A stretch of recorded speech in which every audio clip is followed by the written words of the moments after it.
I welcome everybody to the February 24, 2021 Provo City Planning Commission meeting. We have 3 items on the agenda tonight. One is an action item with a public hearing. The other 2 items are discussion items. Before we take a roll call, I'm going to read a statement relative to the Open and Public Meetings Act. In accordance with Utah's Open and Public Meetings Act, I have determined that conducting meetings of the Provo City Planning Commission with an anchor location, such as the council chambers, presents a substantial risk to the health and safety of those who may be present there. These are the facts upon which I have made this determination. The World Health Organization has classified novel coronavirus disease as a pandemic. The U.S. Centers for Disease Control and Prevention state that COVID-19 is easily spread from person to person between people who are in close contact with one another.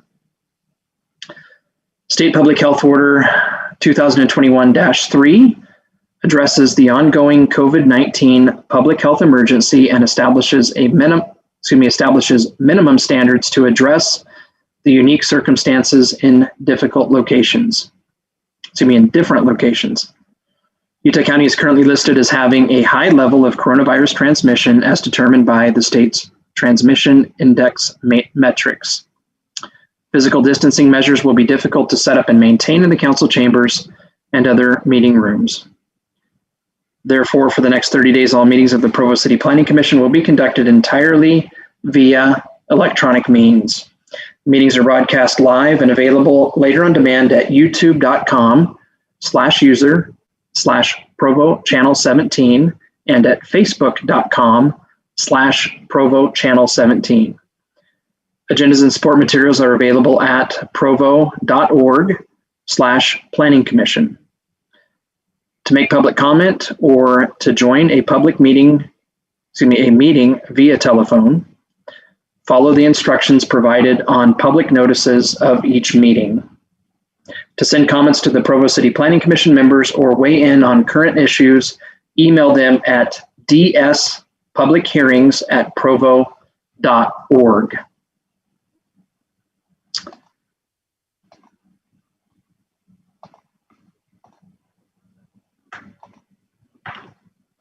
Okay. Has Daniel joined us yet? No, he has not. Okay. Well, I was going to mention that I have been really impressed at the attendance that we get from commissioners. I've never been around a commission where we're as close to perfect attendance as this group has been. It seems like week in and week out. That I think is very commendable. But nonetheless, let's just go ahead next with the roll call. We'll start with Allie Jones. Allie Jones, no conflicts. Thank you. Deborah Jensen. Deborah Jensen, no conflicts. Lisa Jensen. Lisa Jensen, no conflicts. Lori Urquiaga. Laurie Urquiaga, no conflicts. Brian Henry. Brian Henry, no conflicts. Thank you. Robert Knutson. Sorry, Robert. I do that every time to you. Robert Knudsen, no conflicts. Thank you. I'm Dave Anderson, no conflicts, and we will sit tight for Daniel Gonzalez to join us in progress. I understand that Russ Phillips is excused tonight. I'll give him a chance to speak up if I have that wrong. Hearing nothing, we'll go ahead and proceed then with item number 1.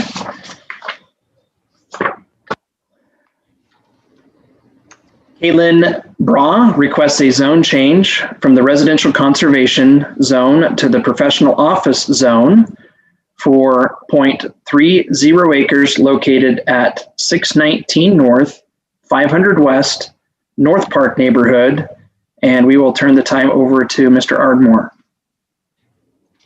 Okay, thank you. So here's the property on 500 West. It's a office building. So this property was wrapped up in the 2002 zone change to residential conservation. It has been a commercial property since 1980 and is currently used as medical offices, and I think that would be the purpose use going into the future. They are intending to, this first came to our attention because they intended to make an addition to the building, which wouldn't be permitted in the residential conservation zone, the RC zone. It's very strict zone, kind of put in place to hold things as they are. However, with this property, we would want to allow the commercial tenant and property owner to be able to expand within reason and to continue to use the property as a commercial use. It also aligns with the general plan. General plan is commercial for the property. And here is just, you can see on the south side, a very small addition on what they want to do. Just an exterior stair with a roof covering it. So it's a pretty simple request. It's just changing the zone to PO zone, which these uses would be permitted. It would allow a little bit more flexibility for the property owner in the future. So we're recommending approval on this, and that's all I have on this. Mr. Ardmore, thank you. Commissioners, any questions of staff?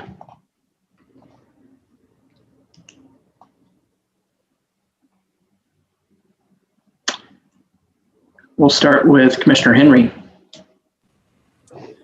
Just for clarification, Mr. Ardmore, as I was looking over the code, it showed some minimum lot sizes that it appears this doesn't fit underneath. Could you just address that and kind of explain how we deal with that? Sure. So with this being an existing lot, it's not a redevelopment. So we're not applying, we typically wouldn't apply a minimum lot size to something that's existing. That's typically for new development. Okay, thank you. Yep. Commissioner Lisa Jensen. I had a similar question, mostly because I know that the RC zone is just to prevent crazy development from happening. But since there's this swath along 500 West that's historically been commercial or professional office and will most likely continue to be so, why would we want to rezone just this little teeny parcel instead of rezoning all of them to better align with what will be the use? Like the medical offices to the south are probably not going to get knocked down and rebuilt as houses. So I just hate, it's like when we did those residential requests on further south on 500 West, where we took them out of the residential conservation zone and put them in something with more options for redevelopment in residential. But it's just this little teeny parcel. It just feels like just this random designation. Yeah, and I'd agree with you. I believe a lot of that could be rezoned. We're just responding to the applicant's request. Do you feel like that's something that we should initiate to make it more representative of what's there? Or is the residential conservation zone purpose, does it fall within what we're seeing? If the Planning Commission thinks that that's appropriate and reasonable for you to recommend that to the City Council, we would then come back with a subsequent application that would change more properties than this.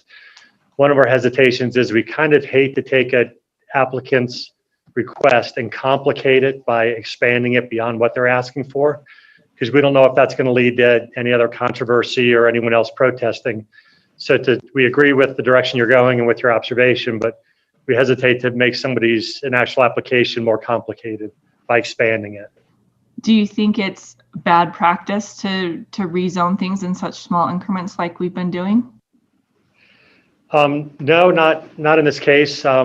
You will periodically see these Planning Commission members when The city rezoned a lot of property in the city to RC in 2002. The city painted with pretty broad brushstrokes, and so we ended up with professional office properties and retail properties in that zone. And like Mr. Ardmore has said, it really restricts us in allowing them to do anything else with the property in terms of improving it or expanding it. So you're going to see these periodically. But I think the staff should come back with another application if that's what the Planning Commission thinks is most appropriate.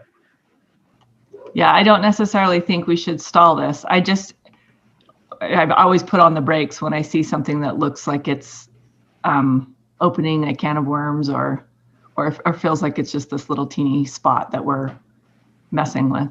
So thank you. Commissioner Urquiaga. Yes, I believe that Commissioner Gonzalez is on now, but I'm just wondering if it's possible to let this go through and then have the city planners go through and look at whether or not there are appropriate locations that are adjacent to this that ought to also be zoned. So we don't hold it up, but we kind of look at the pocket zoning aspect of it and see if we can make something better. I think that's what they were saying, Laurie. Okay, I got the impression they were going to hold up and then or move forward, but not both. No, we'd be happy to continue this one on and go back as staff and look at adjacent properties and kind of this corridor. Okay, understand, continue, not this particular petition, but the concept. Right. Okay.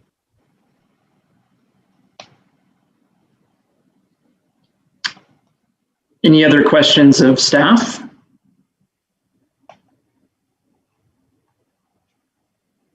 Commissioner Gonzalez, welcome. Would you like to announce yourself and state whether you have any conflicts tonight or not? Yeah, Daniel Gonzalez, no conflicts. Great, thank you.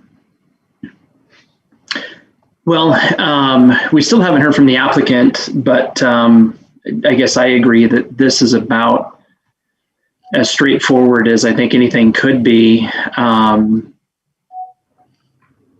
In terms of initiating an application to look at other properties in the area, I guess there may be two things that I'd ask about. First of all, from staff, would that be best initiated with a formal action by way of a motion and a vote from the commission? Can it be less formal than that and be suitable? So any thoughts along there? And then for commissioners, I guess in my mind, I'd really want staff, as they perhaps proceeded forward with that, to focus on properties that, and I think Commissioner Jensen said it well, that likely won't, be the subject of, any change of use or that type of a thing in the, maybe upcoming decades even, or, maybe the more immediate kind of land use future. Any thoughts about any of that? We would take your direction either way. I think we're getting an overall feeling that staff should go back and look at it, and that's enough for us. If you want to make a formal motion, that'd be fine as well.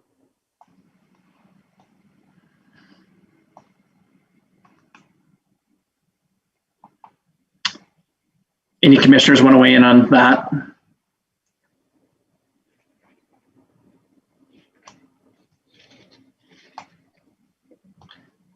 Commissioner Jensen, Deborah. Thank you, Mr. Chair. Yes, I think that's an excellent idea to have a look at, particularly the State Street corridor. It's obviously developing in terms of being primarily commercial and very little residential, other than some multifamily. So I would encourage staff to study that and include that in the motion. Thank you, Commissioner Henry. I guess just a question of what kind of message that sends. Would we make it all professional office space, or would we allow for mixed use in specific locations? I'm just thinking if it's all office, it'd be nice to have some restaurants for lunchtime and other services that maybe aren't allowed in that PO zone. So would it all go to a PO zone, or would it go to more of just a general commercial? So that would take some study. It would take some discussions with the property owners and current uses and kind of future uses, and kind of take it case by case. My thought on that is that it might be most appropriate to focus on zoning districts that would not make existing uses non-conforming, maybe first of all. Agreed. And then just maybe to go from there. Yeah, I agree with that. But if it's an existing office, obviously we want to keep it an existing office. But any parcels that might be more, not just office, but maybe retail, could maybe turn retail, or anyway, just a thought.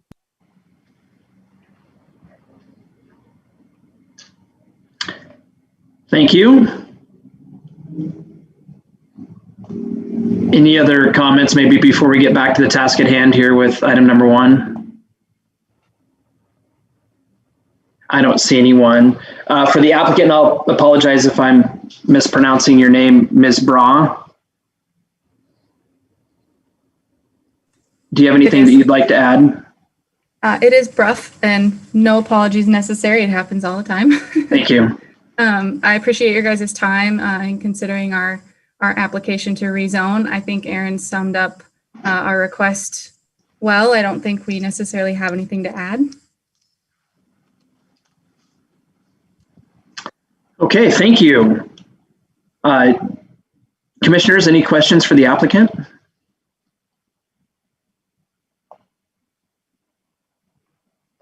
I don't see any hands, so if staff could help us open the hearing for the public.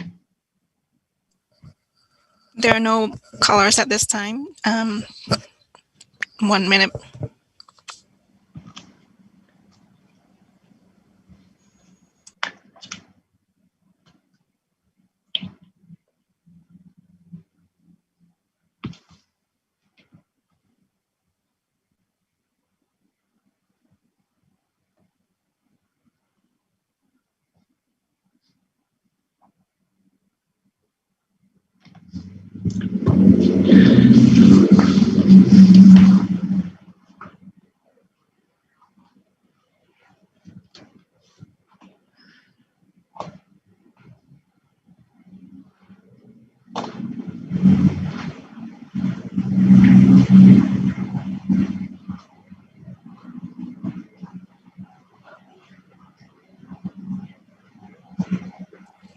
No public comments.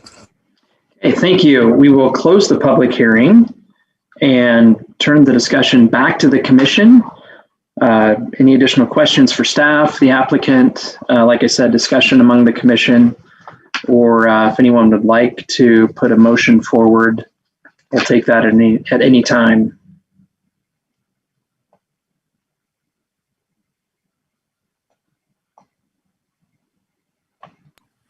I'm happy to make a motion, Mr. Chair. Mr. Henry, please. I motion that we approve, or let's see. We're not approving, are we just submitting a recommendation? Recommending, yes. Okay, I make a motion. We recommend to the City Council to approve item 1. Kaylyn Brough requests a zone change from the residential conservation zone to the professional office zone for 0.3 acres located at 619 North, 500 West, North Park neighborhood. Okay, we have a motion to recommend approval of item number 1. I think that was Commissioner Urquiaga. That's right. Is that right? Okay, great. We have a second from Commissioner Urquiaga. I apologize, Commissioner Lisa Jensen. I missed your hand a moment ago.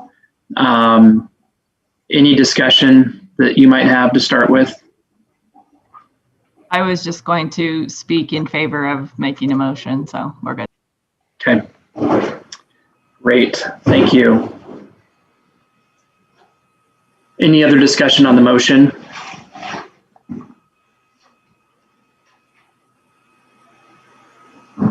The only thought that I have it has to do with the idea of requesting that staff initiate a subsequent zone change involving other properties in the area that currently are zone residential conservation, and just following up on the discussion that we've already had. So I think that's implied. Is that fair?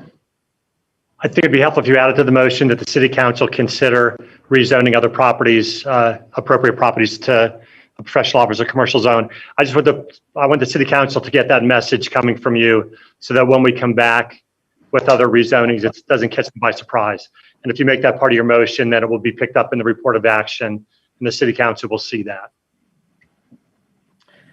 Commissioner Henry, any thoughts on that?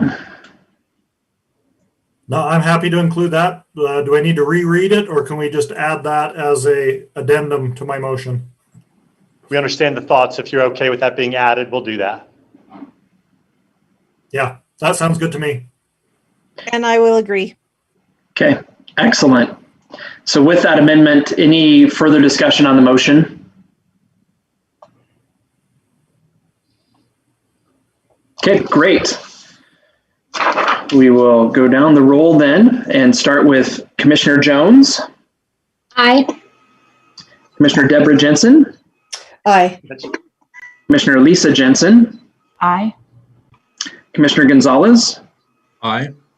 Commissioner Urquiaga. Aye. Commissioner Henry.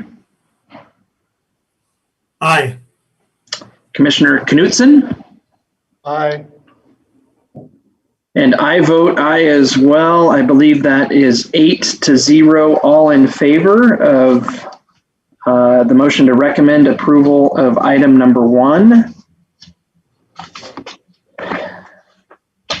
Now for the fun part. Great.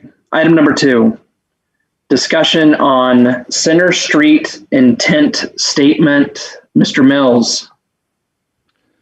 Thank you. Just one second. Let me bring some things up for you folks to look at. And as I'm bringing this up,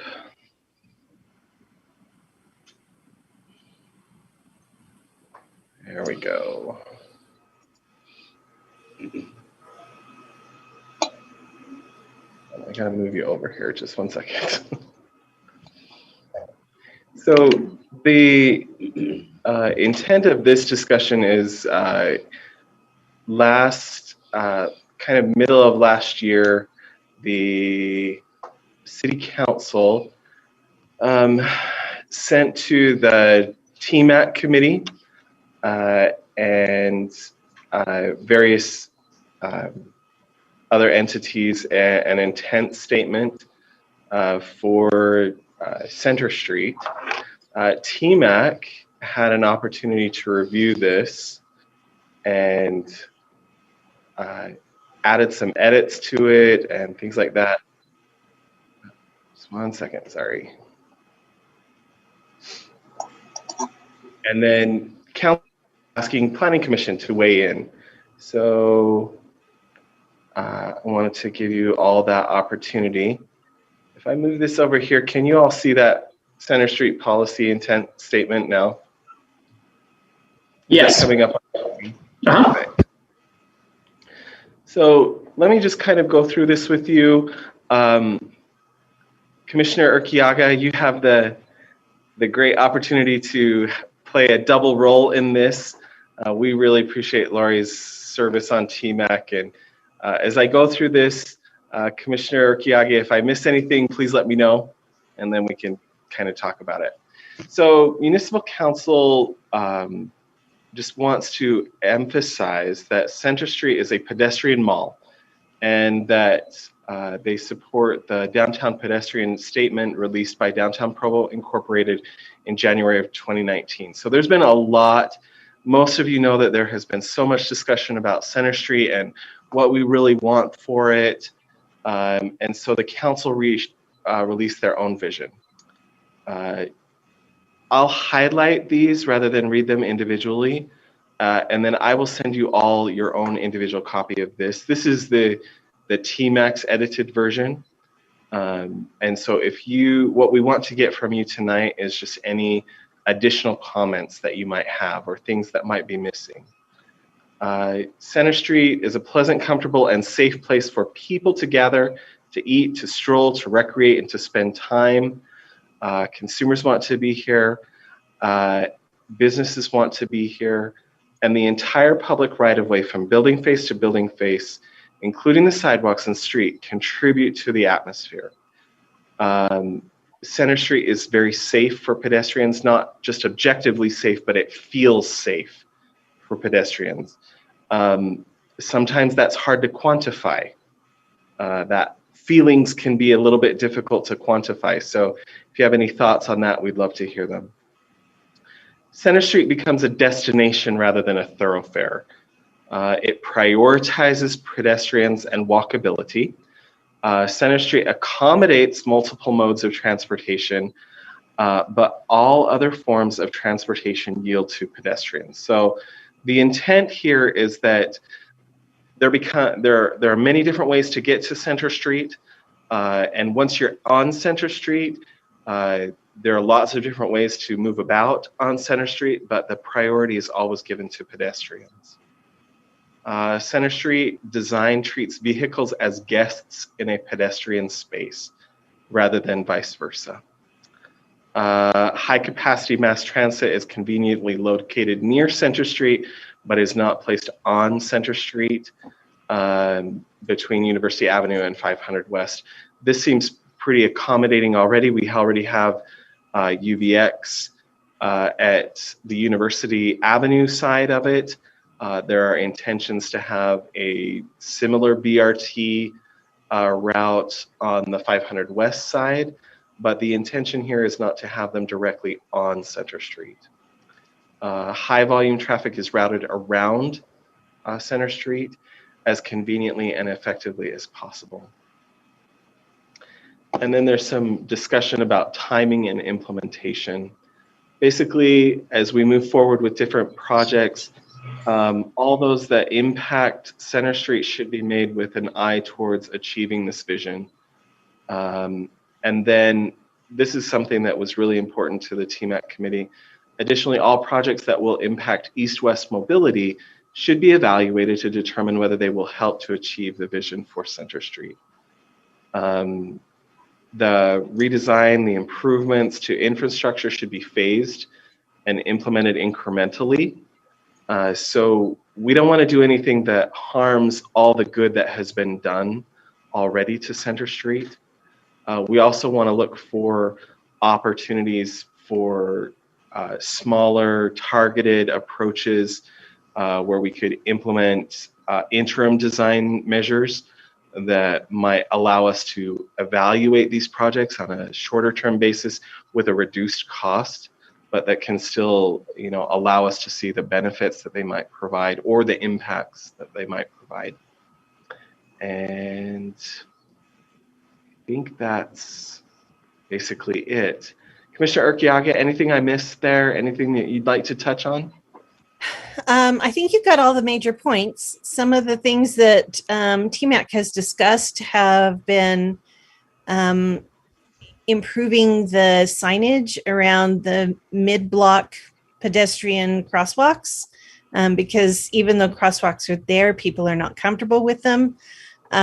We've also talked about trying to strongly encourage traffic to move to 100 North instead of Center Street, even to the point of maybe prioritizing pedestrian crossing lights in ways that will interfere with vehicular traffic along that. But there is the complication that there is north-south traffic that will need to be accommodated, at least on University and on 200 West.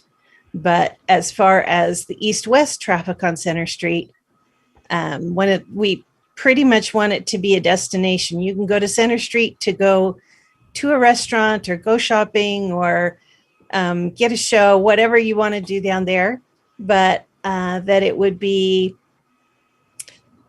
inconvenient to be driving along Center Street to try to get to the freeway in a hurry.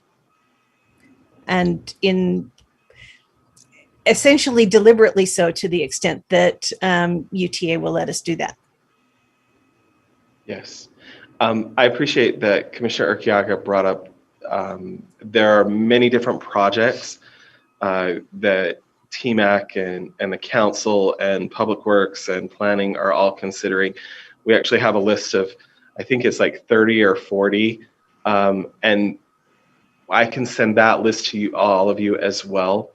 And that can be added to at any time, but and the next steps for TMAC are to kind of evaluate that list of projects. We're coming up with some criteria based on this intent statement that we would evaluate those projects on. Mainly for tonight's intent of this discussion is kind of talking about this intent statement rather than specific projects. So we just wanted to kind of get your thoughts on that.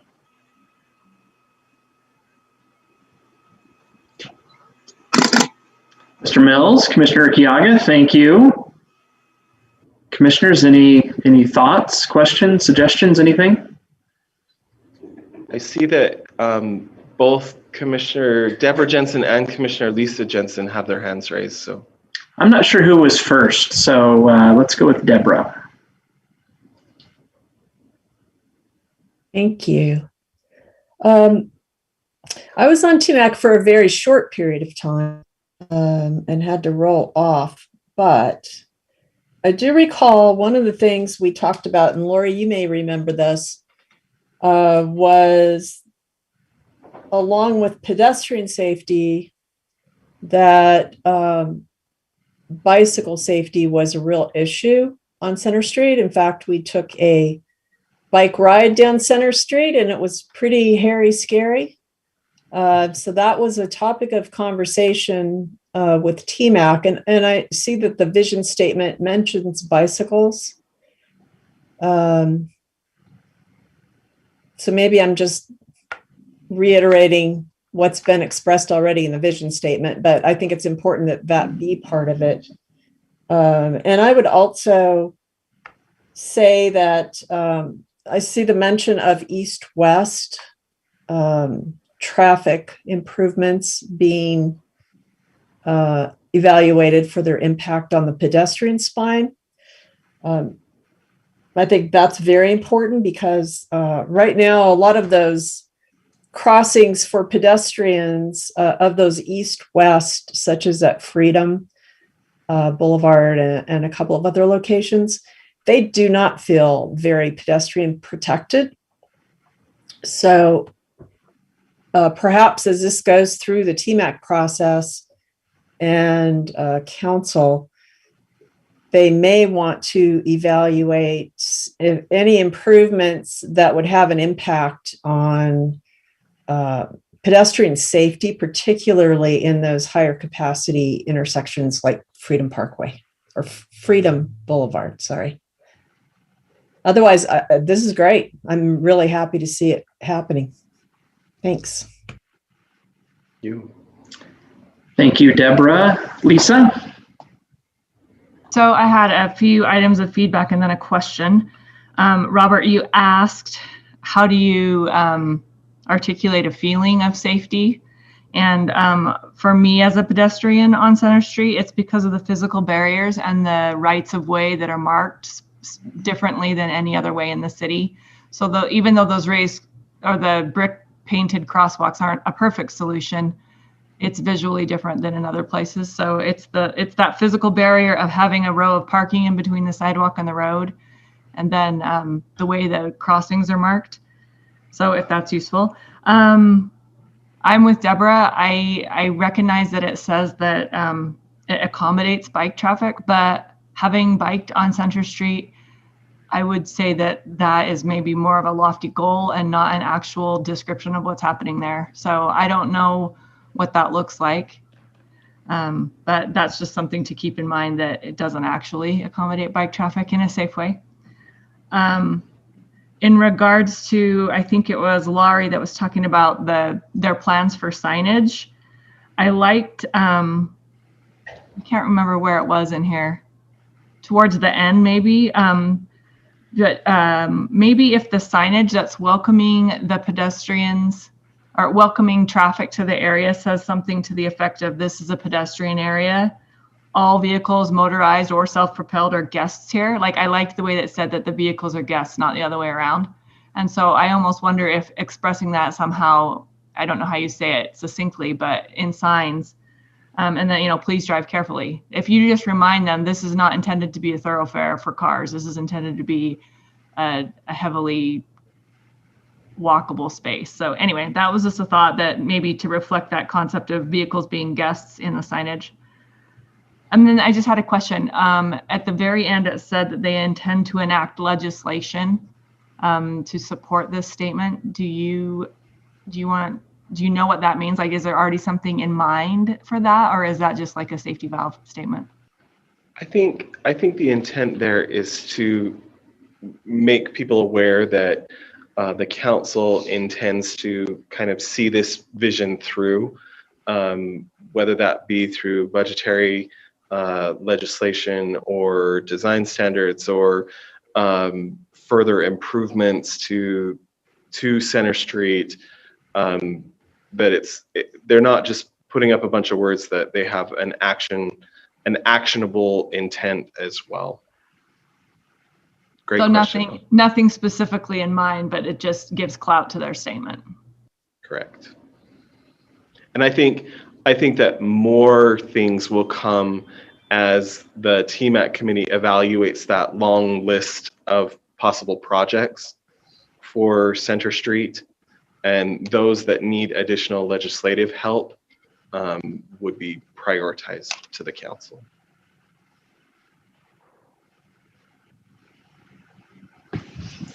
Okay, thank you. Commissioner Henry. I'm really excited the city is doing this. There's no street like Center Street, I think, in this entire valley. It is as well developed and it needs to be protected. So I'm really glad this is happening. And just a comment, the part, I don't see it here now, but where it talks about how everything from building facade to building facade.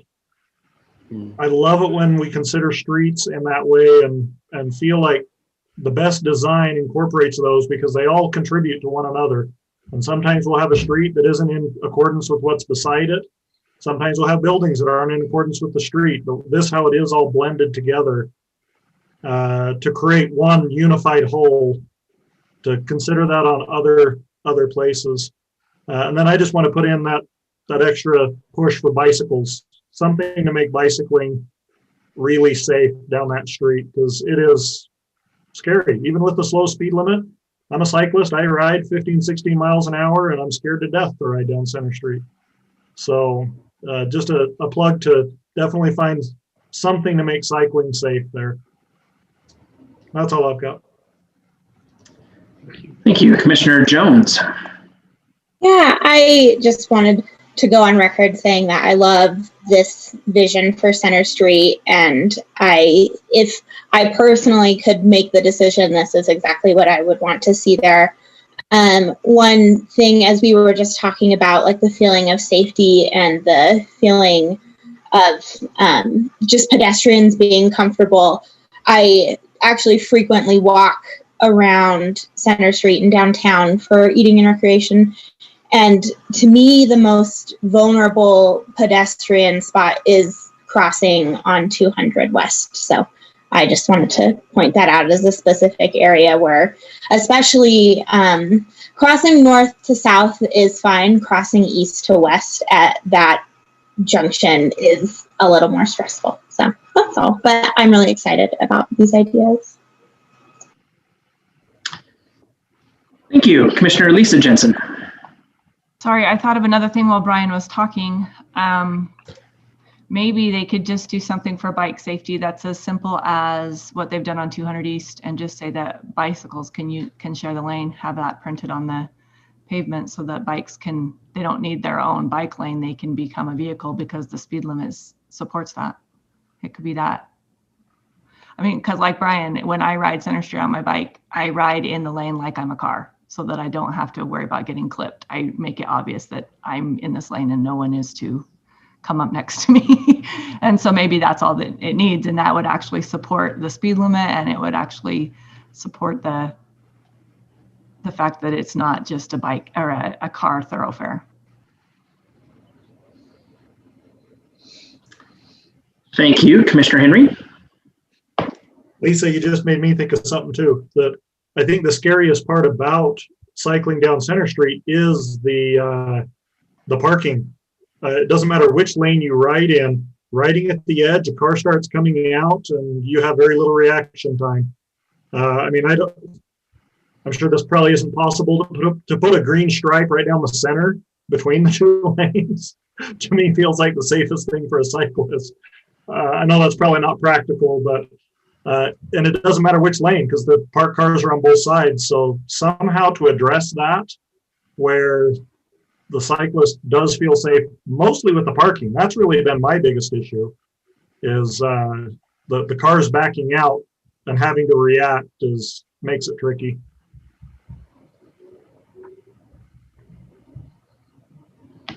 Thank you, Commissioner Kaga. Thank you. I think that we talked about active transportation at TMAC. Robert, you could maybe correct. We did talk about that. We really wanted to keep the focus on pedestrians, but I think the vision of the city is that active modes of transportation will be the secondary use and vehicles will be tertiary, or motorized vehicles will be tertiary. And I don't know if it's appropriate at this point or not to have anyone from development talk about at least the immediate plans or the testing that is looked for, because we really are focusing on the vision statement. But I do know that the city has a few things in the works already that at least I like hearing about.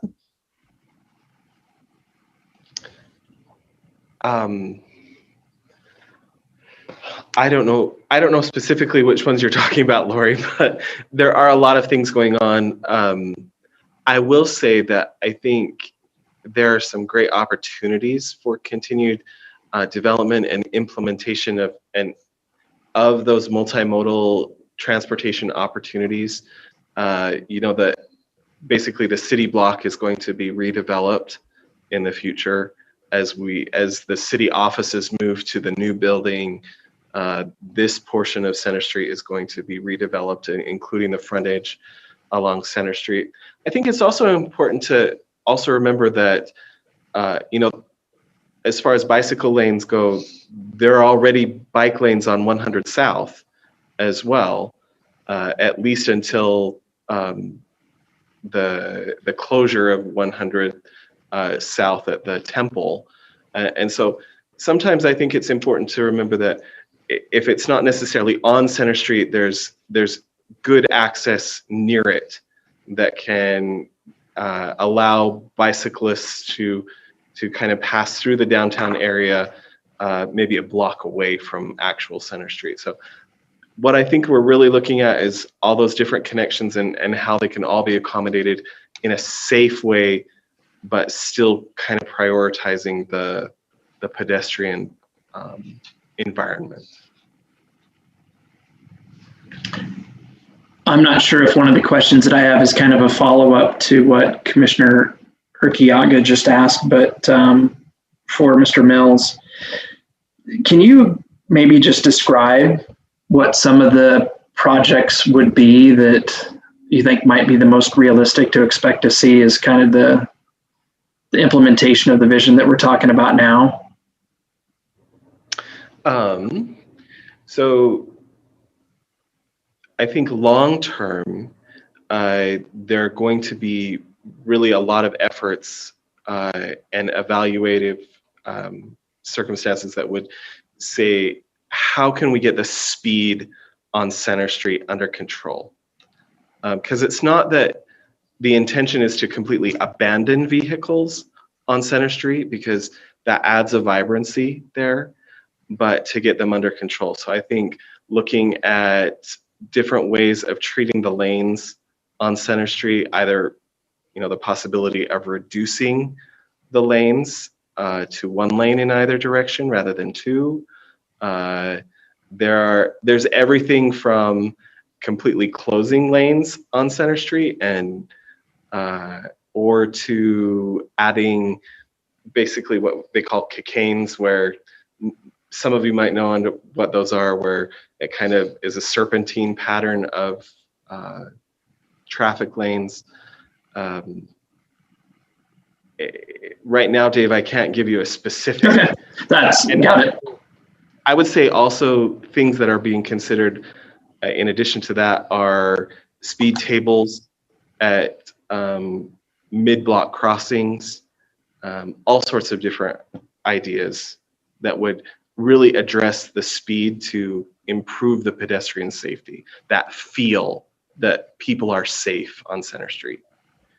To be candid, as a motorist and as somebody that not uncommonly walks in the study area twice a day, or is at least there as a pedestrian twice a day, I haven't felt like travel speed, vehicular speed from 5th West to 2nd East was necessarily a problem. Again, as either a motorist or a pedestrian. Has that been studied? You notice what maybe the average travel speed is, or mean, anything like that at all? The average speed on Center Street is about 27 miles an hour. 27, wow. That's higher than I would have expected. So candidly, Dave, you would be in the minority in feeling safe. Really? Yeah. Going across, north-south? Crossing Center Street, you're saying? There's a general feeling that it's not a comfortable environment for pedestrians. That's a general, yeah.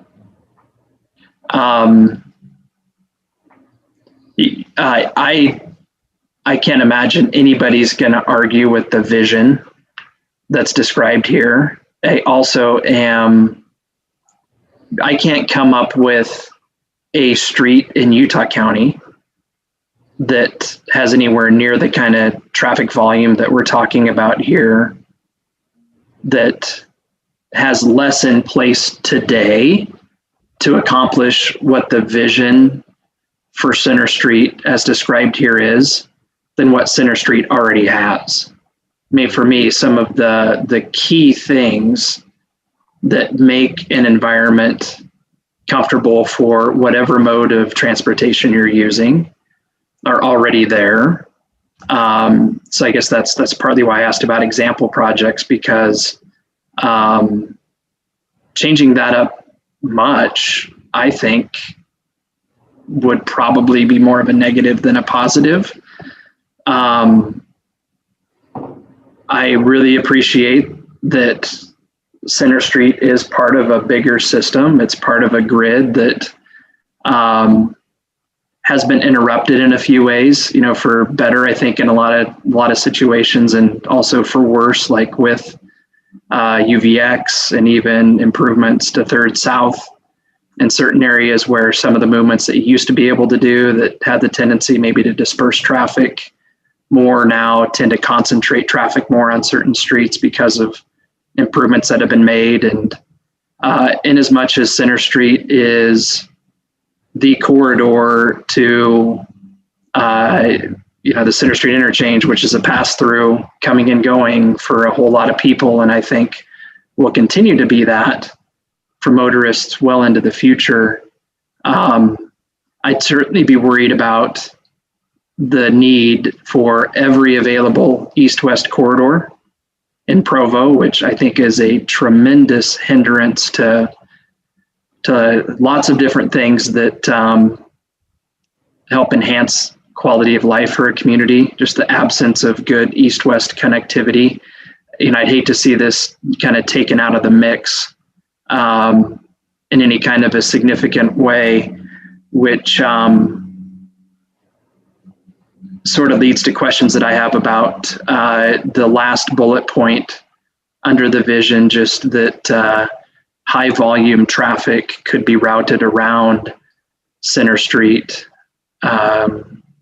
I understand that potentially someday there's going to be another interchange through Provo on I-15, and I think that has the potential to maybe alleviate some of the demand for that route for vehicles to get, again, to and from I-15.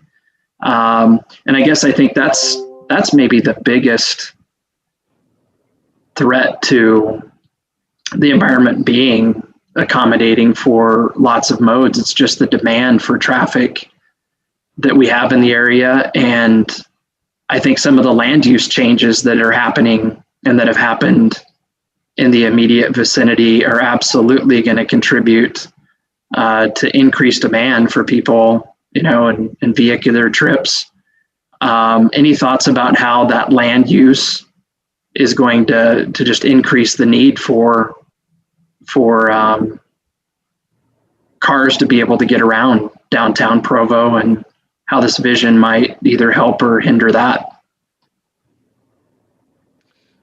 I think that great comments. I don't know what's going on here. The one thing that I would want to comment on, a couple things.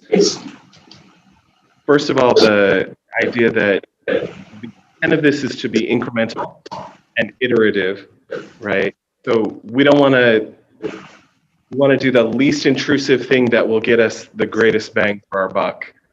And so I think that's one of the reasons that the council and TMAC were really specific about asking for incremental design measures, that we can try out things to say, maybe we don't need to go all the way to reducing lanes or things like that. There might be smaller steps in the interim that would actually accomplish the goals that we really want to make it kind of feel safer. As far as design, land uses, I think that's an excellent question, because land use obviously is so interconnected with transportation and the demand for transportation availability. I think that the land uses that are happening and the proposed land uses in downtown Provo and kind of in the vicinity of Center Street, the intent for them is to not only be solely accommodated by vehicular traffic, but to also be accommodated by mass transit. We have some pretty awesome opportunities there. And then making it more convenient for the cars that do need to be there to find alternative routes other than Center Street to get to their destination. Keeping in mind that east-west mobility is probably one of the biggest challenges that we have in Provo, but also kind of, honoring that intent that Center Street become this pedestrian destination. So lots of things to look forward to and lots of things to really, really hash out as we consider those two land use versus transportation concerns. Maybe just one last thought. In terms of high volume traffic being routed around Center Street, and I appreciate, I can't remember who mentioned it, but if, for example, I've seen, I think I've just seen them really in like study form, plan form, projects that would, kind of distinguish between one type of bicycle traffic and another, to where certain bike trips are routed around certain corridors, because they're kind of the equivalent of an express bike trip, and maybe focusing on things like that. But again, for me, I think it's mostly just vehicular traffic. There's Third South, First North. Any thoughts about things that maybe happen along those corridors that, again, just help take some of the, at least maybe some of the growing vehicular traffic in the area off of Center Street? Well, that Public Works is currently working with UDOT to prioritize the lights on 100 North to make sure that those are routing properly. 5th North, the intention is that one day that will be more of a corridor that would connect all the way to 9th East, actually. And so helping with the east-west mobility there. 3rd South has been improved. Yeah. So that there are signal timing situations that could be improved there. David Day, any other thoughts on that? Yeah, just to add a little bit, 3rd South is under design right now to be completed from University Avenue down to 5th West. It'll include a pedestrian bicycle crossing on 1st West, similar to the one that's on 2nd East. So, and that'll become a more of a pedestrian bicycle corridor as well. Maybe just a thought I had, the downtown Center Street area is probably one of our densest zones with the DT1, DT2 designations. So in a way that kind of equals cars, or people, at least people.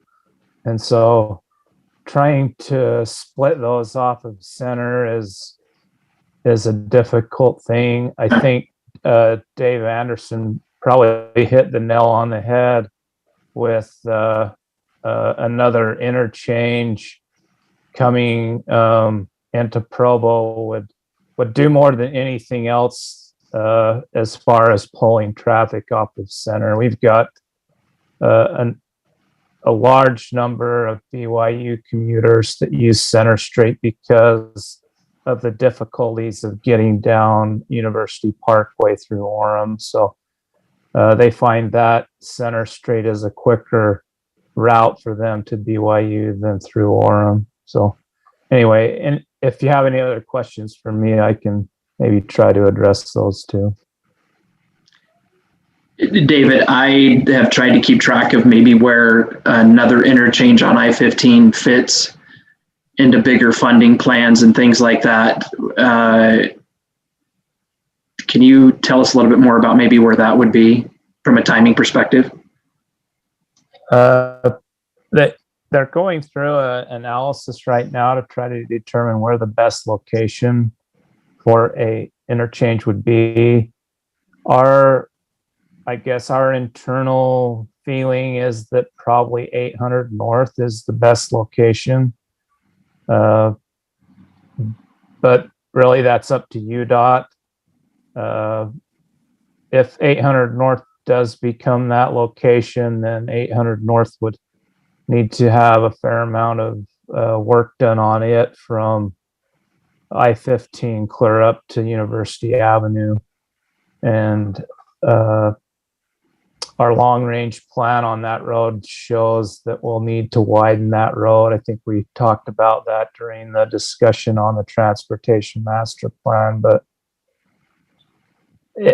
as far as timing, I don't know. The process for that evaluation of an interchange has taken a long time, and I think they're a little nervous about unfolding that. So just based on the reaction they got last time they proposed interchange in Provo. So we'll see what happens. I would guess probably in the next couple of years, you'll see that start to roll out.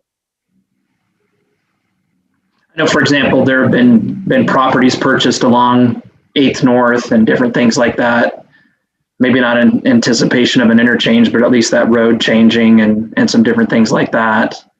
When we analyzed 8th North with and without a connection to I-15, it showed that it would need to be widened and improved regardless of whether there's an interchange there or not. So we've been moving forward with people who have contacted us and said, hey, I'm thinking about selling my home.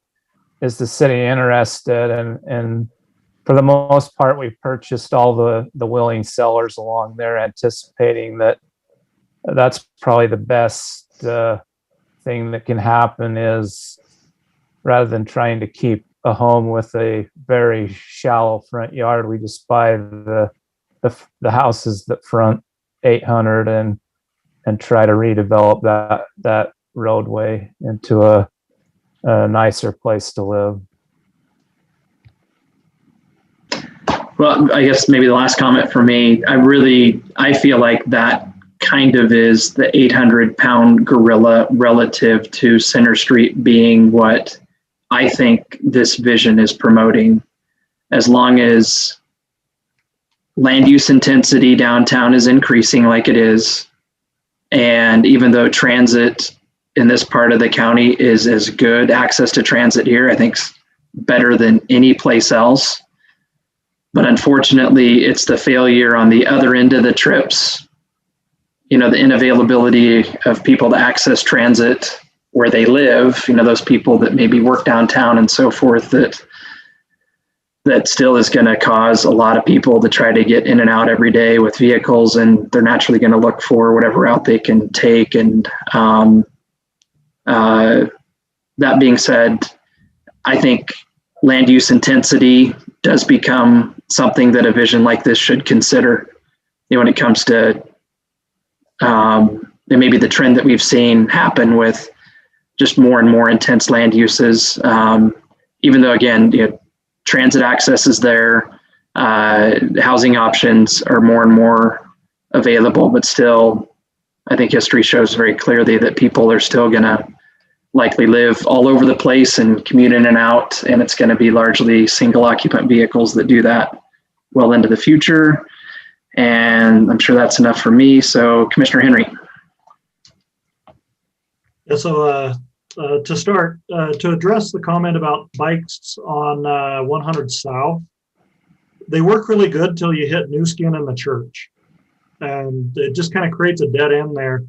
I know, I've never heard officially that the New Skin connection on 4th, 100 West, that is supposed to be open for connection. Can you address that, Robert?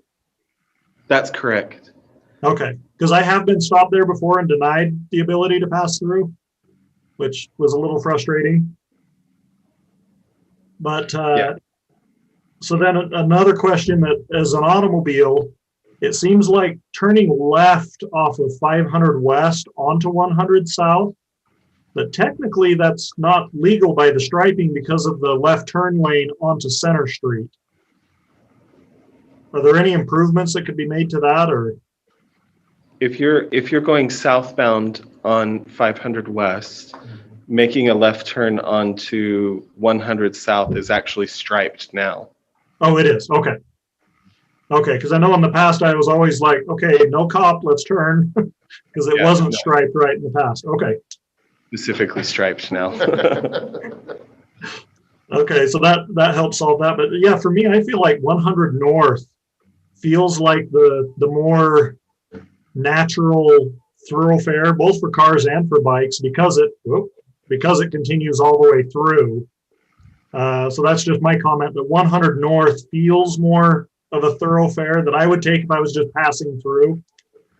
And then my last comment concerning 800 North, since we're discussing that, kind of what I alluded to earlier, front door to front door, considering the whole corridor, if 8th North widens, I think we need, and I think most people here agree, that it's going to transform the residential portion, which in the whole scheme of things, it feels like most of 8th North is already commercial as it is. I say that knowing my brother lives right on 800 North, and he'd be thrilled if you'd buy his house.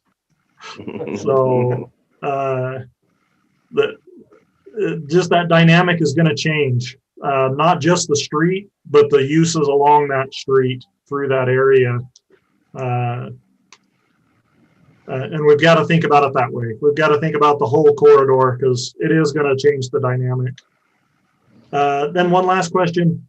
I know on Center Street lately, the London plane trees, they've been infected with a bacteria. Most of them are dying. They're dying all over the city.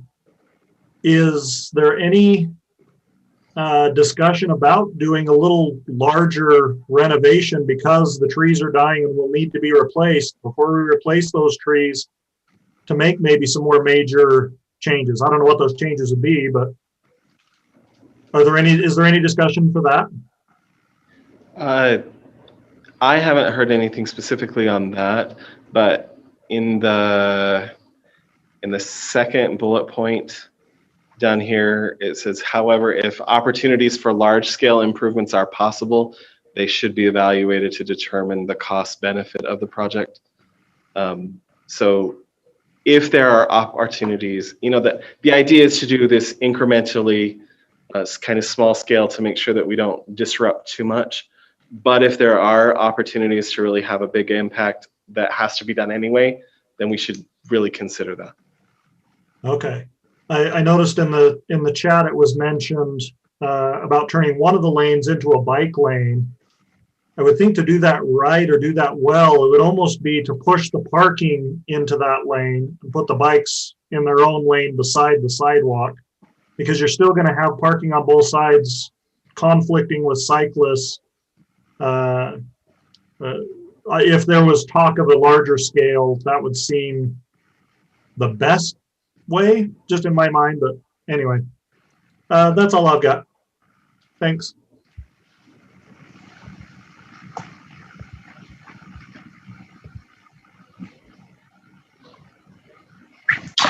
Well, I don't see any other hands raised. Robert, were you looking for anything more than just that kind of discussion tonight? So I think I really, really appreciate this discussion. It's exactly on par with what I was hoping for. I know that the city council would love to hear from you. So if I think it might be appropriate to, either make a motion or whatever to direct staff to just inform the city council of the planning commission's, whether you agree with this, whether you feel it's something that should be improved or something that should be further evaluated. But I know that they would love to hear from you on that. Or if you just want to informally say, staff, let the council know that we support this, or we don't.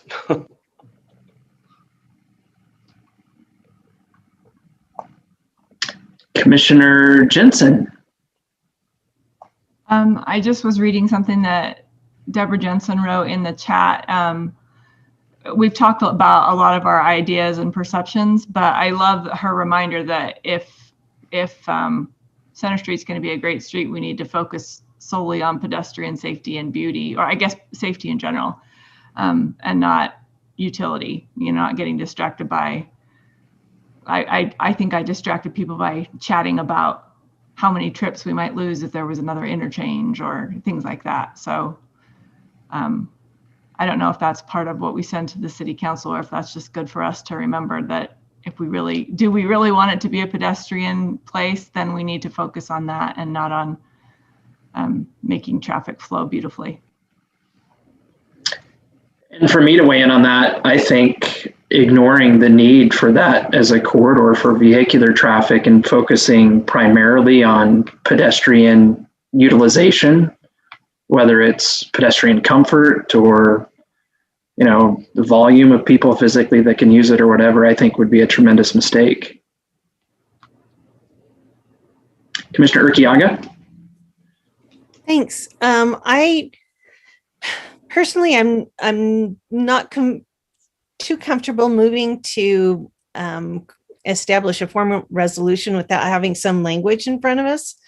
But I think that there is pretty much unanimity on the commission that the direction is good. And so I would be happy to move that we direct staff to convey our support for the Center Street policy intent statement to the municipal council. So that's a motion if we want to take it that way. We have a motion. Do we have a second? I'll second. That was Commissioner Jones. Any discussion on the motion?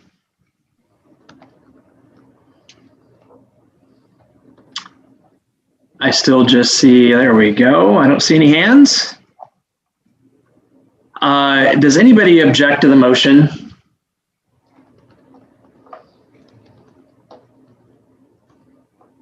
Let's just say the motion carries unanimously then. Great. I love that discussion. That was great. Thanks, everybody. Item number 3, Freeway Commercial 2 Zone.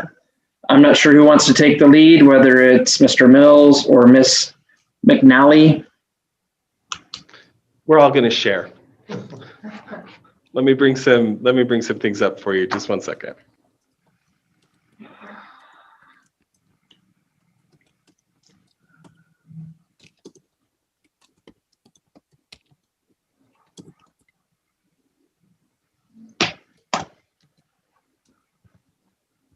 Which one?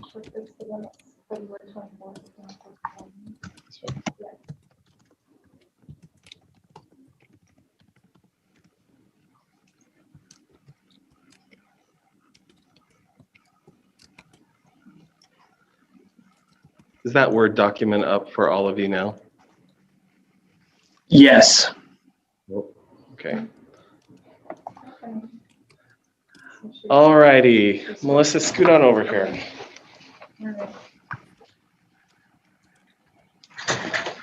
Melissa and I see each other more than our regular families, so that's why we're maskless today. Last time we chatted, we really appreciated the feedback that we received from the Planning Commission about this proposed zone change. We have since submitted a general plan amendment for this property down on Lakeview Parkway, the corner of Lakeview Parkway and 5th West with frontage along the interstate. And there was a lot of really great discussion about building height. And we really took your comments to heart about being that close to the neighborhood, the idea that, there was a suggestion to remove the building height that we had submitted and what would be best. And creating step backs, things like that. So we've come up with some language and we really want you to put on your advisory role here and help us with this language and help us do the fun stuff, to actually do some planning rather than just administrative stuff. So let us go through what we have for you, and then kind of write down your initial thoughts, your notes, whatever you want to talk about, and then we'll discuss it. So building height will be measured from the top of the street curb shall be subject to the following. Maximum building height is limited to 150 feet. The maximum parapet or cornice height shall not exceed 5 feet.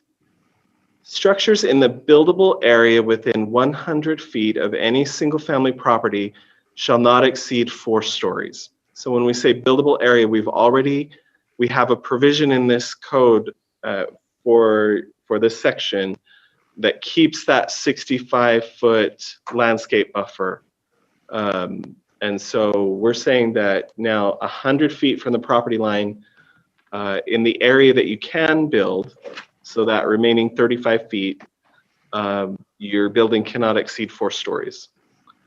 Structures located between 100 and 200 feet of any single-family property shall not exceed 6 stories. And any underlying design corridor requirements applicable to the subject property are included in the building height limitation. Our staff is currently undergoing some design corridor requirements and legislation for this that you will be seeing shortly. And so we wanted to add a provision in there for that. Then it talks about roof mounted technical equipment shall be allowed as long as it's concealed. Section 1434.090 talks about exceptions to things like, probably won't have them here, but like chimneys or flagpoles or things like that. And then we provided a provision in here for the Development Services Director or designee to modify these requirements subject to these specific conditions and these findings. The proposed modification is visually compatible with neighboring development and does not cause an undue burden or harm to any adjacent property, and the proposed modification does not cause a violation of the International Building Code or the Fire Code. So last time we had talked about the idea of creating a step situation, a step back. Yeah. And this is one way that we had considered doing this of along the residential part of it to have a limitation of 4 stories and then a limitation of 6 stories. But we wanted to get your thoughts. We've done a lot of investigating. We went to Lehigh, we went to Pleasant Grove to see kind of what their interchanges look like and what they're doing. It was really interesting. It was really helpful to us. But we really wanted to take this back to the Planning Commission and just get your thoughts. I want to start with a quick just clarification question.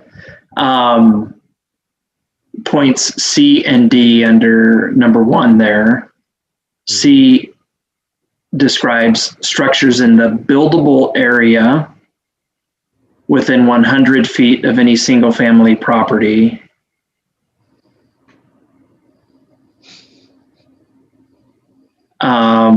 The depth of the buildable area is 65 feet, right?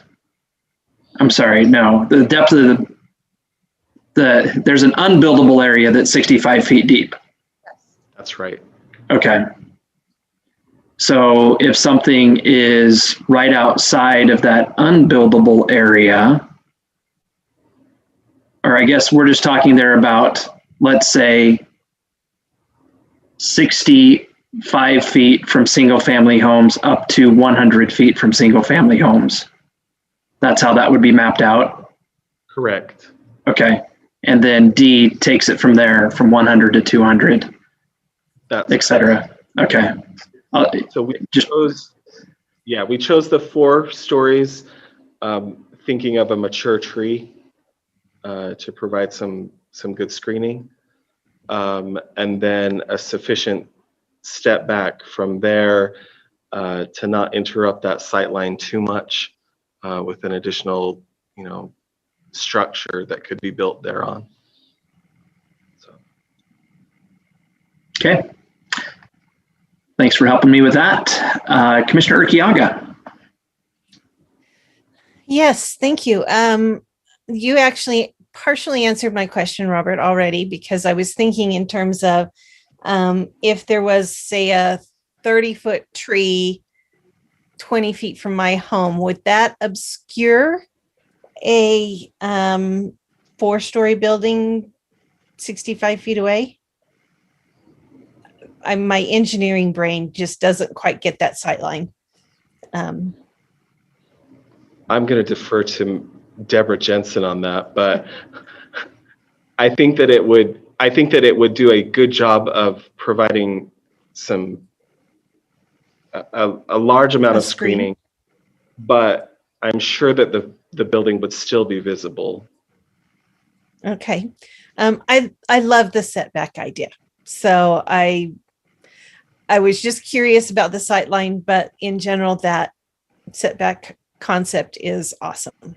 Thank you. Thank you, Commissioner Jensen. Lisa. In regards to what Dave just asked, would it be silly to word 1C to say structures between the 65-foot landscaping setback and 100 feet just to make that clear? I mean, I think every one of us had that question as we read it. Well, if it's 100 feet, but the setback's only 65, so I don't know if that would clarify it or make it more complex to say it that way. And then so we will accept any suggestions on that that you guys have, because we want to make sure it's clear. Yeah, I don't know. I mean, in theory, it seems like it would simplify it, but it might also bring into question, there's a landscape buffer and that's not listed in this building height section yet. So it might actually complicate it. My second question is maybe just a clarifying question. Beyond 200 feet, it can go up to 150 feet, right? So what is that in stories comparatively? How high can these buildings be in these zones? Roughly 15. Okay, so we're still allowing for a substantial economic contributor with lots of floor space, but just stepping it back from the neighbors. I like that concept. Okay, that's all. And I think that we would, if somebody came to Provo City tomorrow and said, we want to build a 125-foot structure down at this corner and fill it with office space or build a big hotel or whatever, I think that we would be very on board with that. And so we just wanted to provide that allowance where we felt it was most appropriate, which was farther to the south or, yeah. One more just clarifying question for me real quick. The non-buildable 65-foot deep area, parking, that sort of thing, would that be permitted there? Or is it truly would be landscape space? Yes. That's correct. Okay. Commissioner Deborah Jensen. Thank you. Yeah, I was just going to say, to really clarify number one and all the criteria under it, I think a diagram that actually shows here's your 65-foot setback with the dimension and some landscape shown just diagrammatically. And then the next zone, which is your within 100 feet. And then the next zone, which is within 100 to 200. And then you show just a real simple sort of section diagram. And then you don't have to get too wordy. I think that's a great idea.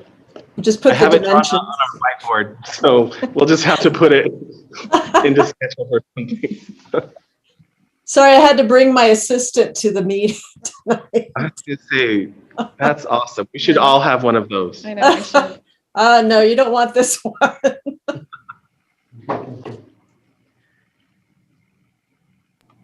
Okay, I can't Deborah. bring my support animal, Robert, because it's a peacock and it would interrupt the meeting.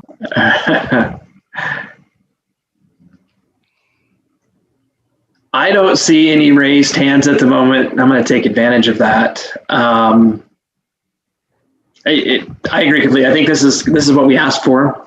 I love the concept. By way of maybe fine tuning, thinking about a building that's 100 feet from me in my backyard, but it's approaching 150 feet in height.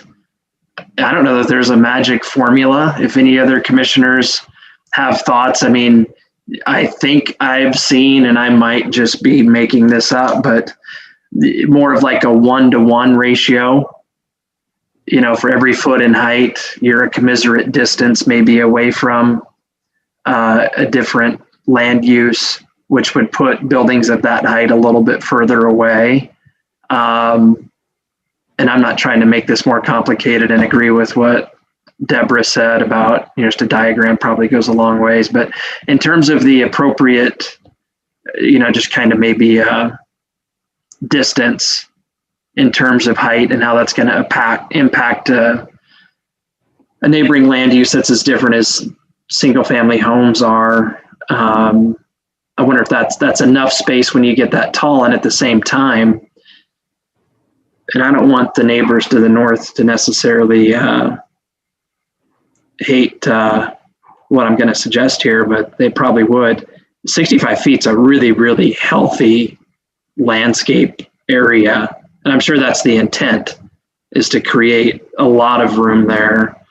But I just wonder how that works from a property value, project pro forma kind of a perspective, and some of those types of things. So just a couple of other thoughts. Commissioner Henry?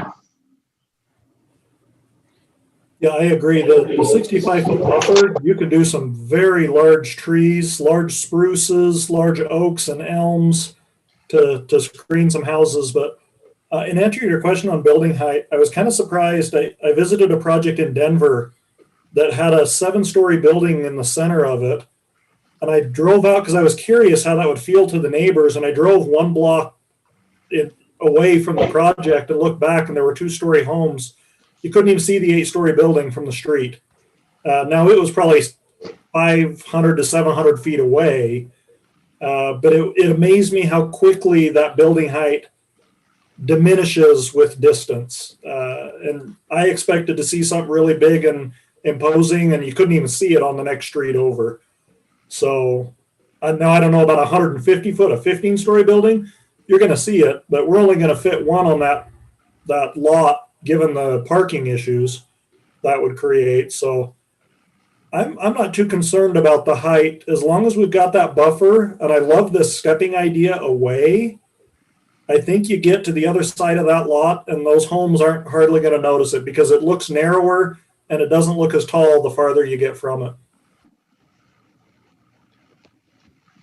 I think that one thing that was actually really helpful to us, Melissa and I just took a quick drive out to the Micro Focus, the old Novell building yesterday, and just we did some rough estimates of where 65 feet was, where 100 feet was, and it honestly provided some pretty good perspective, and that was helpful. Oh, Melissa has some photos for you. There we go. Of just kind of looking at it, that if you're, can you guys see those photos up there? Do you see? Okay. Yes. So yeah, so that left one, approximately 53 feet, that's what you're going to be seeing. The far one, about 400 feet. So you're right, Brian, that, you know, geometry teaches us that, you know, the farther you can make one of those lines, the narrower your angle is going to be, right? So that distance is going to appear smaller. Mm-hmm. The other thing to consider, though, is that the properties to the north of this site are substantially lower and will be substantially lower always. And so I think that the idea of the 65 foot was that it was always intended to be some sort of buffer. So keeping the buffer is okay, and it just provides a way for the commercial activity to be more screened. And so I'm sure that they don't want to come in there and cause problems with their neighbors either. So the other thing to consider, commissioners, and you're very well aware of this, is that we could pass this and the council could pass this, and then somebody could come and say, really? This is not going to work for this project, and we think that we have a really good site design, and we're going to mitigate in these ways. Could we have 40 feet, or could we have 30, or things like that? And so we're doing our best at something preemptive and something that's, we're trying our best to make this a better economic driver, but tomorrow somebody could come and say, this doesn't work for me, and we'll help them through the process, right? They can have that opportunity to change the language, because that's all it is words, and we can change the words at any time based on the proper context, the proper situation, and the proper justification. Yeah, go ahead, Keith. Yeah, sorry, I joined in tonight with these guys. I think really the most important thing is that we're just trying to adopt an intent, right? And kind of set a philosophy for what we're trying to accomplish. I don't know enough about architecture to know, we could have some developer that totally gets what we've tried to accomplish and says, that 100-foot setback, a normal floor plate for the building type that we want to construct there, can you cut it to 90 feet?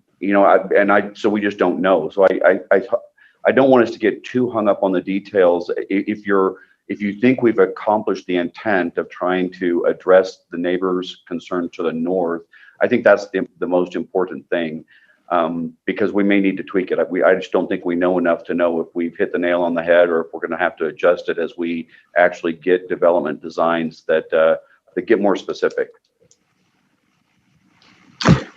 Boy, I thank staff for describing it the way that you did. That brought me back to where I feel like I should be. And I think this absolutely sets forth a very clear intent. I think that is the right word to use in terms of the expectation that the city would have. And I think the concept and the potential applicants might have some different thoughts and ideas. I need to back up a little bit. I think there's a high likelihood that when somebody puts together a site design, there are going to need to be some adjustments to what we're talking about here. If indeed we end up being fortunate enough to see something of this kind of scale ultimately, be a potential for the site. So thank you for that, Commissioner Kaga. Yes, I just want to, I'm in my own head, I'm trying to think about the height of a 4-story building, and I'm kind of imagining that that's maybe 50 feet high.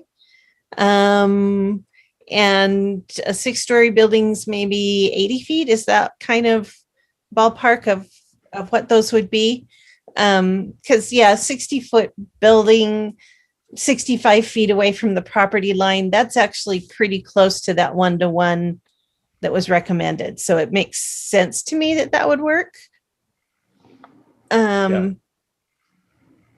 just kind of making sure that I was in the right ballpark. Yep. About as close as me, Lori. So once again, thank you, Commissioner Henry. Yeah, just a follow-up. I guess in my mind, I'm thinking the likelihood of a 15-story building going in here is pretty rare. And I would question why they wouldn't want to be downtown. I could see, a Lehigh shoebox 6-story office building maybe here, but I don't think there's much likelihood of a 15-story. And then again, to help them orient that so that the narrow end of their rectangle is facing that neighborhood to just make that building have the least impact to that community. I'm pretty happy with the direction we're going here. I like it.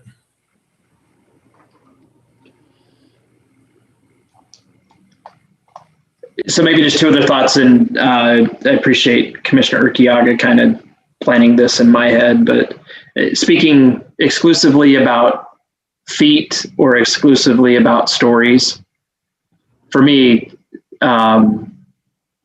using one metric and not two in terms of how we define what can go where, I think that helps just clarify things.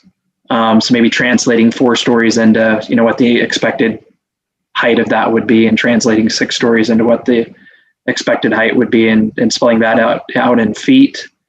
That would help me.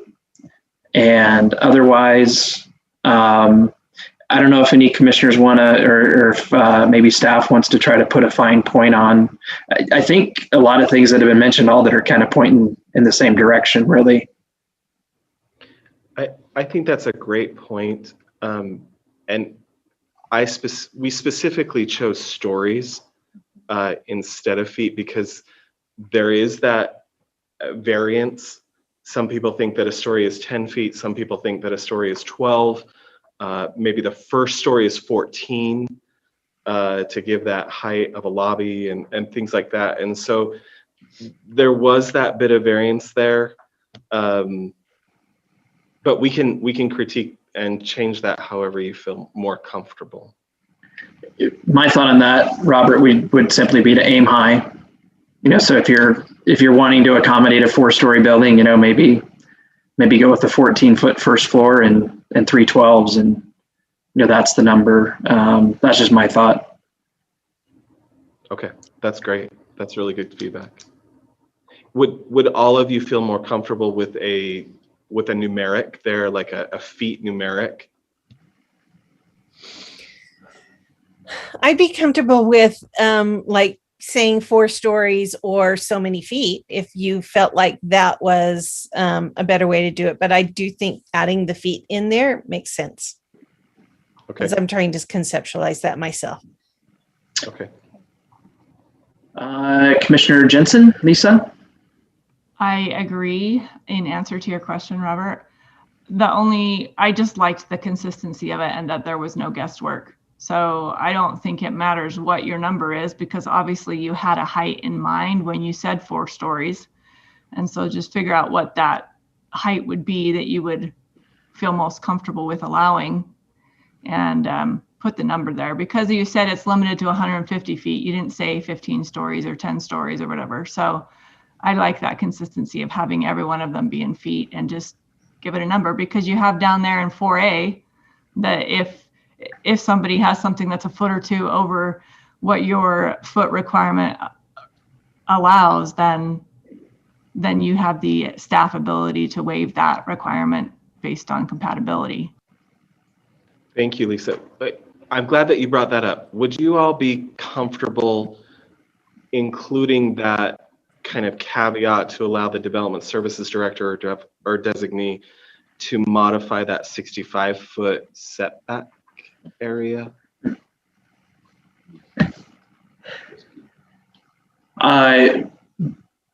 Does anyone want to jump in on that? Please just speak up, and then Deborah will go to you. Any thoughts about that? I'll make a quick comment. Keith's going to comment since I just jumped that on him. I'll just play politician. I think that's risky a little bit, only because I think it may appear disingenuous to the residents that we kind of commented that we'd heard them and we were willing to try to protect them and buffer them. I think frankly, I like the flexibility that suggestion offers, but I think we might be better served by leaving it the way it is, adopting something similar to what we've proposed. And then if we get a developer that comes in and says, hey, listen, I can accomplish that much better in 50 feet, and here's the way I'm going to do it, and here's what I'm going to plant, and here's what I'm going to build, I think we can have that discussion at that point, right? Because then we'll have something tangible. We can show the residents that we've heard them, and we think that this accommodates them better than 65 feet would allow, or whatever. But I just don't, personally, I don't feel comfortable amending that right now when we just don't know. I think it would look bad. And in the event that somebody felt like it was a good idea to reduce it at some point in the future, there'd be a public process that, the neighbors to the north could participate in and so forth. So I think I'm squarely with Keith on that. Okay. That's my thought. Any other comments on that? Anybody? My comment that I have my hand raised is about that. Please. So are we hearing then from what Keith just said and what Dave agreed that 4A is a bad idea? In this context of height, or in the context of reducing the 65-foot setback? In any of it, I felt like he was saying the setback as an example, but do we want to say that the staff can modify anything if we've been very particular in our requirements? But that doesn't say anything about the 65-foot setback, right? Yeah, I think that Keith was just alluding to the 65-foot setback, that allowing the height limit, the height modification is okay, and we support that. Okay, because the 4A is specifically to height. Okay, I see. Thank you. Yeah. So maybe before we get off of the issue, how comfortable does everybody feel with 4A? My hand was actually raised on that particular issue. I do think that limiting the number of stories is a good idea, because I wouldn't want somebody to try to cram a 5-story building into 65 feet so that they could, get that extra floor space or whatever. So I think saying a combination of 4 stories and how many feet that would be anticipated to be, or 6 stories and how many feet that would, I think having both numbers actually is helpful there. And like It's not to exceed 55 Yeah. feet. Perfect. Whatever that comes to. And I do think that allowing some flexibility there is for the city developers is fine. Especially if the changes need to be pursued through a public process, that is totally okay with me. Okay, thank you. So just to let you know that earlier I said that language can be changed anytime, right? That is as you know, that's a city council decision to make that change.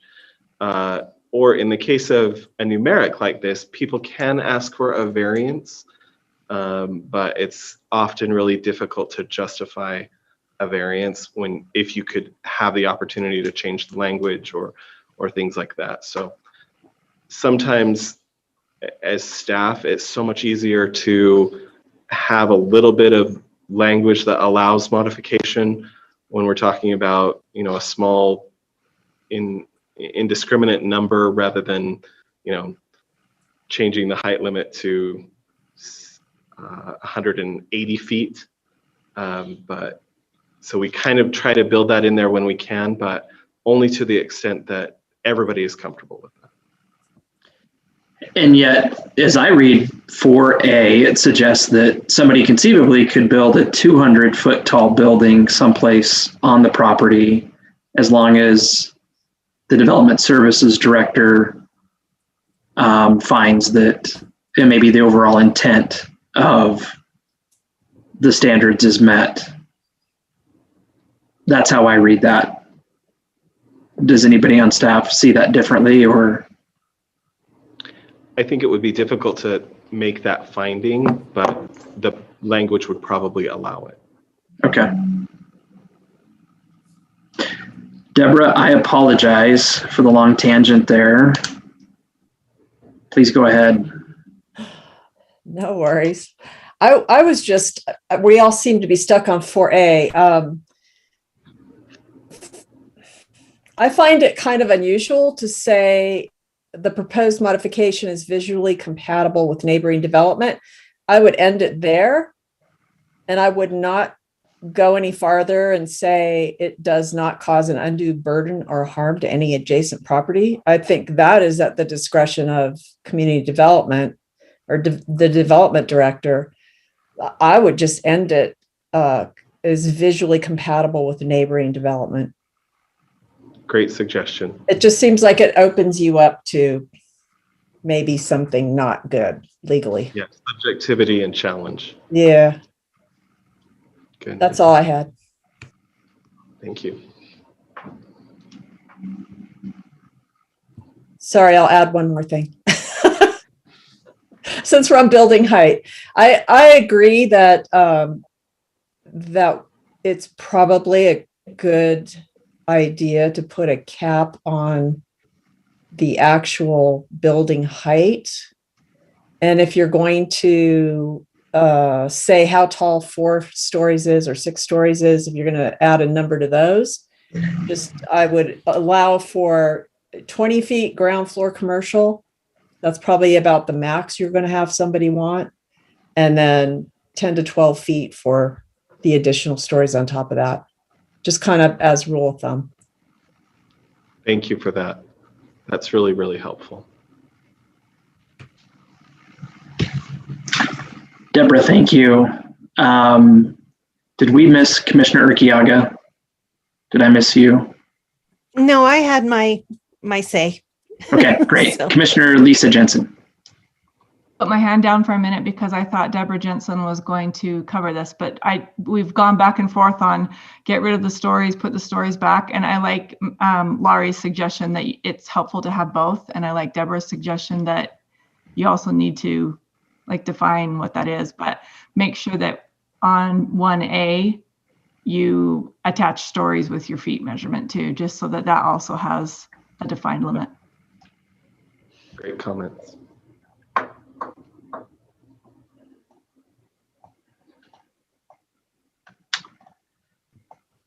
Well, in as much as this was a discussion, for this to be acted upon, it would be back on an agenda in a refined proposed form, correct? Yeah, that's really our closing question is, do you feel comfortable, or are you at a level of comfort that we could bring this back to you in about 2 weeks at the next planning commission to move forward with what we have here, the general idea? Speaking for myself, I'm completely comfortable with that. I think that is absolutely the right next step.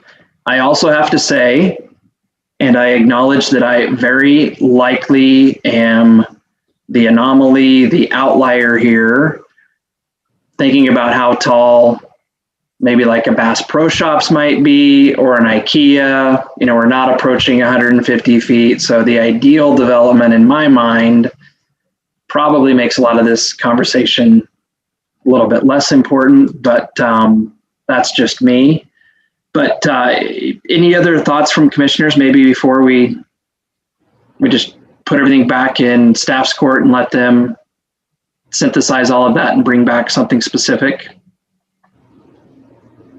I'll just quickly interject and say I am comfortable with you moving forward. I think this is great.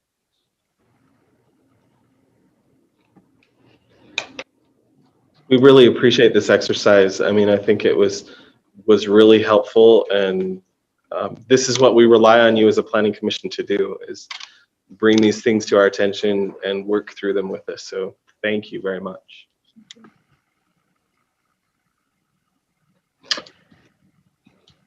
Great. Everyone, thank you. Is there anything else that staff or any commissioners would like to discuss tonight before we adjourn? Are there other discussion items like this that you would like us to bring to you?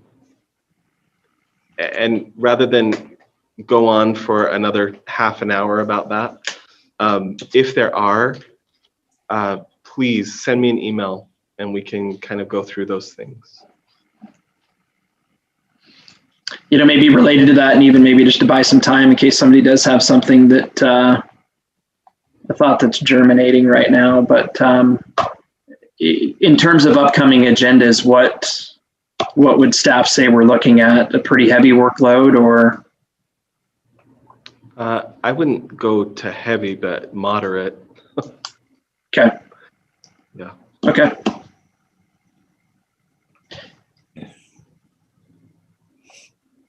I don't see any hands raised. Anybody want to jump in? Oh, that's okay. If nobody jumps in, if somebody wants to jump in to move to adjourn, that. I'm always happy to make a motion to adjourn.